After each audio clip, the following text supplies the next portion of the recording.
कि हे राजन, भगवान का नाम ही है जो हमें माया से बचाए। ये प्रभु ये मन नहीं लगता है, तो इसके लिए भगवान को भजने के लिए क्या करना चाहिए? तब सुखदेव मुनि कहते हैं, हे राजन, सबसे पहले भगवान की महिमा को सुनो, श्रोतव्य, फिर कीर्तितव्यश्च, फिर भगवान के नामों को गाओ। जब आप सुनेंगे तभी आपको पता चलेगा। किसी ने मुरलीधर कहा तो मुरलीधर, भाई मुरली धरने वाला, धारण करने वाला। जब आप सुनेंगे तभी तो आप गाएंगे, तभी आपको पता चलेगा। गोवर्धन धारी, तो पहले भगवान की महिमा को सुनो फिर गाओ। स्मर्तव्यश्च, फिर कोई सुनने, आपने श्रवण कर लिए, गाए, और कभी कोई ना मिले तो एकांत में बैठकर भगवान का स्मरण करो। हे राजन, इस प्रकार से करने से भगवान अवश्य आपको कृपा, आप पर कृपा करेंगे। ये भजने के लिए ये 3 चीज जरूरी है, पहले श्रवण, फिर कीर्तन, फिर मनन। प्रभु इसका विधान, इससे भी पूर्व क्या विधान है? जितासनो जितश्वासो, पहले जितासनो, आसन जित बनो। अभी वर्तमान समय में किसी को कह दिया जाए कि आप बैठे रहो, तो सबसे पहले उनको अपना दर्द शुरू हो जाता है। आप जब तक जितासन नहीं बनेंगे, तो किसी को घुटने में दर्द हो तो बैठने से पहले ही उनको दर्द की अनुभूति हो जाती है। अब किसी को कमर में, किसी को गर्दन में, तो कहते हैं कि पहले जितासनो, आसन जित बनो, जितश्वासो, फिर ये श्वास को जीतो, अर्थात प्राणायाम से। जितसंगो, आप समय समय पर असंग बनकर रहो, अर्थात एकांत में बैठकर भगवान का भजन करो। जितेंद्रिय, फिर इंद्रियों पर विजय प्राप्त करो।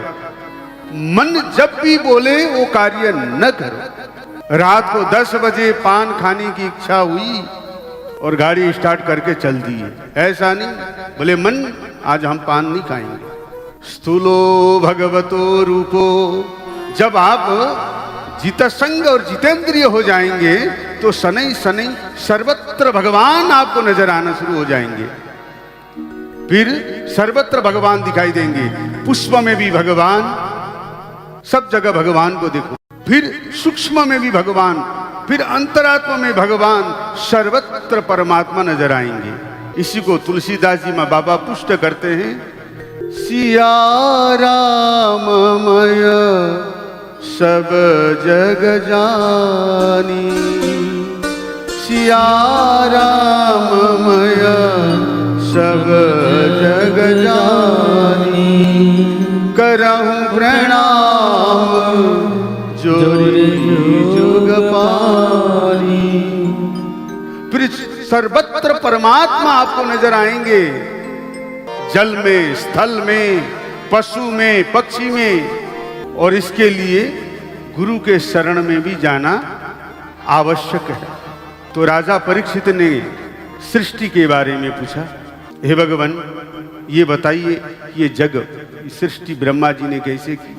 भगवान ने कब कृपा की और ब्रह्मा जी ने सृष्टि किए, हमें विस्तार पूर्वक कहिए। जब परमात्मा की इच्छा हुई तभी भगवान के नाभि कमल से ब्रह्मा जी का प्राकट्य हुआ। ब्रह्मा जी नाभि कमल से जब प्रकट हुए तो ब्रह्मा जी ने, कोहम, मैं कौन हूं, ये मन में विचार करके पहले तो उस नाभि कमल से नीचे तक आए, फिर ऊपर जाते, फिर नीचे आते, उनको पता चला नहीं। तभी ब्रह्मा जी को 2 शब्द सुनाई दिए, त और प। तो ब्रह्मा जी को लगा कि तप करना चाहिए। ब्रह्मा जी ने हजारों वर्ष जब तप किए, दिव्य तप किए, तब भगवान नारायण ने प्रकट होकर ब्रह्मा जी से कहा कि हे विधाता, ब्रह्मा जी का एक नाम विधाता भी है। कहते हैं ना, विधाता ने भाग्य में क्या लिख दिया। अब ब्रह्मा जी को भगवान कहते हैं कि हे ब्रह्मा, तुम सृष्टि करो। तो ब्रह्मा जी कहते, प्रभु मैं कैसे सृष्टि करूं? तो भगवान कहते, चिंता मत करो, मैं हूं पीछे। सर्वप्रथम ब्रह्मा जी को भगवान श्री नारायण चतुश्लोकी भागवत सुनाते हैं। अहमेवासमेवाग्रे नान्यद यद सदसत्परम पश्चादहं यदेतच्च यो वशिष्येत सोऽस्म्यहम्। हे ब्रह्मा, अहमेवासमेवाग्रे, मेरे से पहले कोई भी नहीं था। बोले कोई नहीं था तो आप कहाँ थे? अहमेवा न, मेरे से कोई आगे भी नहीं था, पीछे भी नहीं था और अभी भी नहीं, अर्थात सर्वत्र मैं हूं। और ये सृष्टि, बोले सृष्टि भी मैं हूं। जिस प्रकार से मिट्टी से क्या बना? घड़ा, है ना? मिट्टी लीजिए, मिट्टी से क्या बना? घड़ा। और घड़े में ही मिट्टी है और मिट्टी से ही घड़ा बना है। कंगन, कंगन किससे बना? सोने से। सोने में ही कंगन है और कंगन ही सोना है।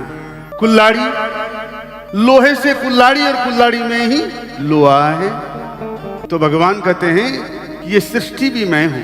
ब्रह्मा जी, हे विधाता, सर्वत्र मैं हूं, मेरे बिना कुछ भी नहीं है।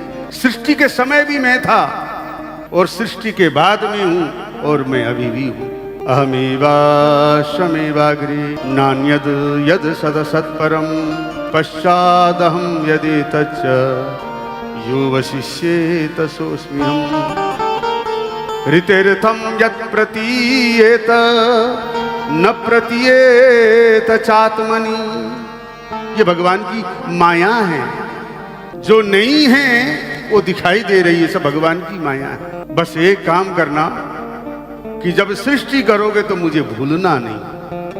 भगवान ने ब्रह्मा जी को एक ही बात विशेष रूप से कहा कि जब सृष्टि करोगे तो मुझे भूलना नहीं, बस मुझे याद करते रहो, काम करते रहो, नाम जपते रहो, तुम्हारा कल्याण।